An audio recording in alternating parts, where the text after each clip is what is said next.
Ok, pero ¿cómo sería un país anarquista? Esta es una pregunta bastante frecuente cada vez que hablamos de anarquismo y de otras formas de organización que sean más horizontales, menos jerárquicas y menos centralizadas. Particularmente porque actualmente todo el mundo está organizado en estados, es decir, en países. Un estado básicamente es una comunidad jurídica, es decir, es un territorio donde existe un sistema jurídico que es operado y ejecutado por unas ciertas instituciones sobre una población. Básicamente por tratar de resumir las versiones más convencionales que describen lo que es un estado. Lo curioso es que gran parte de toda la historia de nuestra humanidad no estuvimos organizados en estados, pero de alguna manera sentimos que es algo que nos ha acompañado toda la vida y que por lo tanto es difícil pensar en un mundo sin estados. Y es por eso que a muchas personas les desanima la idea del anarquismo porque nos dicen que está muy bonita la idea, que qué chulo, que estaría increíble, pero lo siento mucho, yo necesito un estado para saber que las cosas se van a organizar. Y es ahí cuando surge de alguna manera la pregunta de cómo sería un país o un estado anarquista. Y por supuesto que esto suena a un oxímoron y es una pregunta que hasta pareciera ociosa, pero es muy frecuente y creo que vale la pena contestarla. Entonces, ¿es posible un estado anarquista? No, no es posible.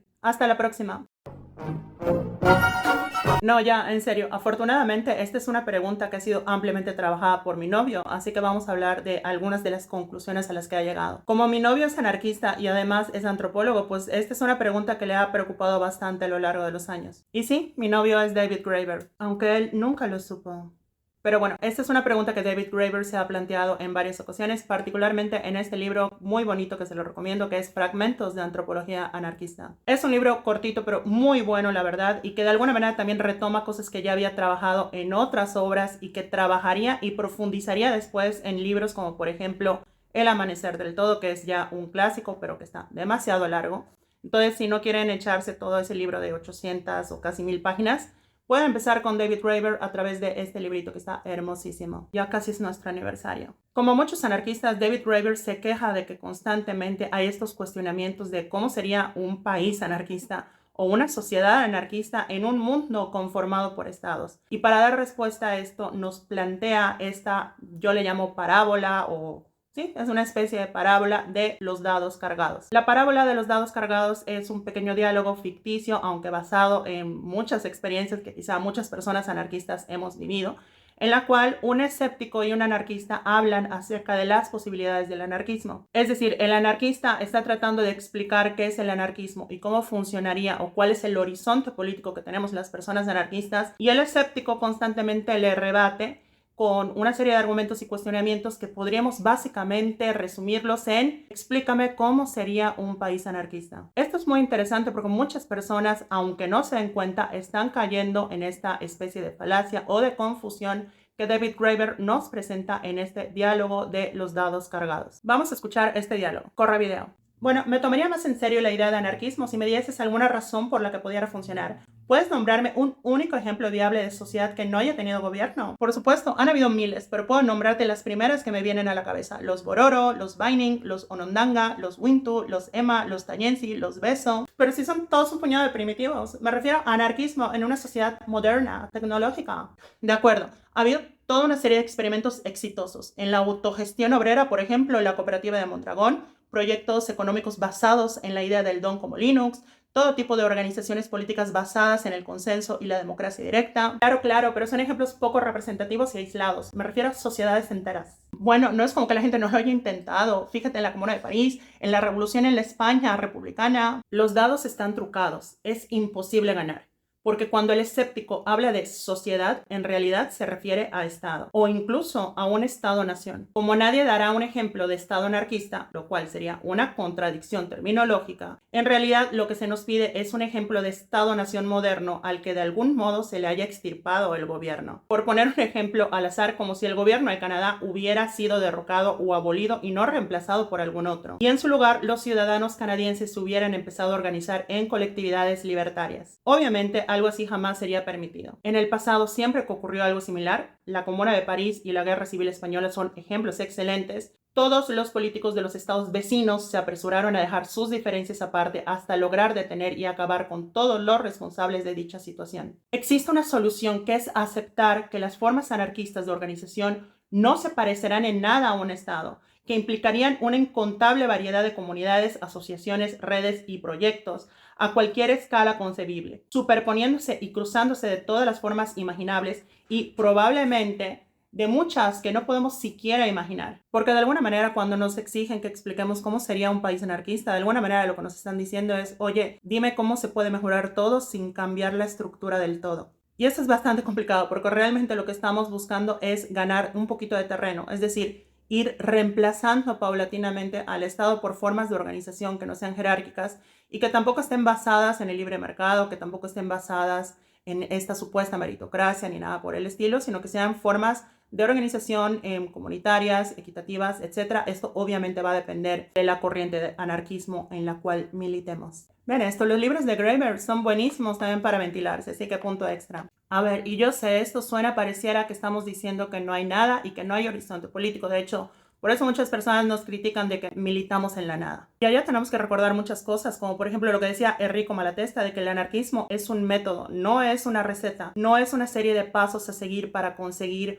un modelo específico de organización que sería la panacea. Porque el anarquismo es materialista, también se adapta a los tiempos y sabe que también las luchas y contextos son muy diferentes en cada lugar. Yo les podría hablar ahorita, por ejemplo, del caso de Cherán en Michoacán, de las comunidades zapatistas, de la organización de los mapuches en Chile, de Rojava en Siria, por ejemplo, y todo el confederalismo democrático, que yo personalmente milito en esa postura anarquista, pero la realidad es que son contextos muy diferentes a, por ejemplo, el contexto en el que actualmente yo vivo, que es una ciudad, es Monterrey, un contexto urbano, y que además, pues, yo no nací en una comunidad de un pueblo originario donde ya había alguna base social, organizativa, horizontal que está resistiendo frente al capitalismo, sino que realmente yo nací en una cultura occidental, capitalista, individualista, y por lo tanto no hay mucho que defender, sino más bien hay una ausencia que es muy profunda. Y probablemente muchas y muchos de los que están viendo este video estén en una situación similar. Las experiencias en lugares como los Caracoles Zapatistas, Cherán o Rojava son buenísimas experiencias, pero son experiencias que nos deben inspirar,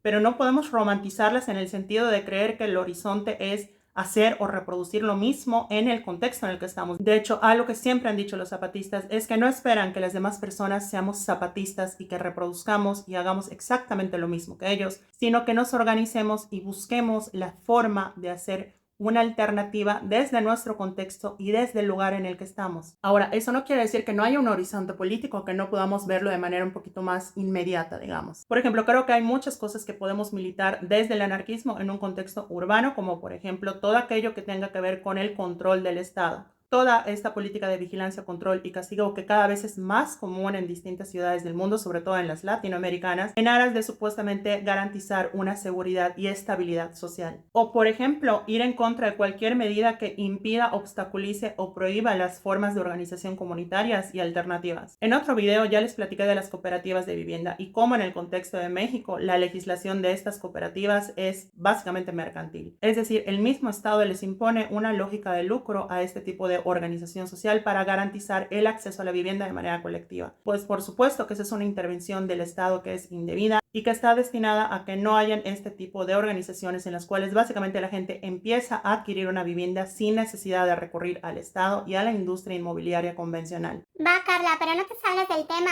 Dime qué es lo que tenemos que hacer o qué podríamos hacer para alcanzar una sociedad anarquista. ¿Qué debemos hacer? ¿Qué puedo hacer yo desde el lugar donde estoy? Pues mira, lamento decepcionarte, pero en este video no vas a encontrar esa respuesta porque no conozco tu contexto, no sé en dónde estás, no sé cuál es tu historia personal, no sé cuál es la ciudad en la que estás viviendo y las condiciones sociales, materiales, etc. Lo que sí te puedo decir es que la postura anarquista lo que plantea es que tenemos que buscar formas de organizarnos desde el contexto en el cual estamos para poder ir haciendo un horizonte político centrado en esa realidad en la cual nos encontramos. Por decirlo como una tía rancia, caminante no hay camino, se hace camino al andar. Sí, sé que no agrada mucho eso, pero es la realidad, o sea, porque el anarquismo no es dogmático y por lo tanto no puede hacer una receta que sea aplicable a todos los contextos. Lo que sí es aplicable a todos los contextos es la necesidad de organización, el apoyo mutuo, la horizontalidad y, por supuesto, el cuestionamiento a toda forma jerárquica de opresión, como puede ser el Estado, como puede ser el sistema económico, como pueden ser incluso relaciones interpersonales, etc. Entonces, ¿qué es lo que sí te puedo decir? Busca espacios organizativos para que justamente se vayan haciendo espacios, digamos,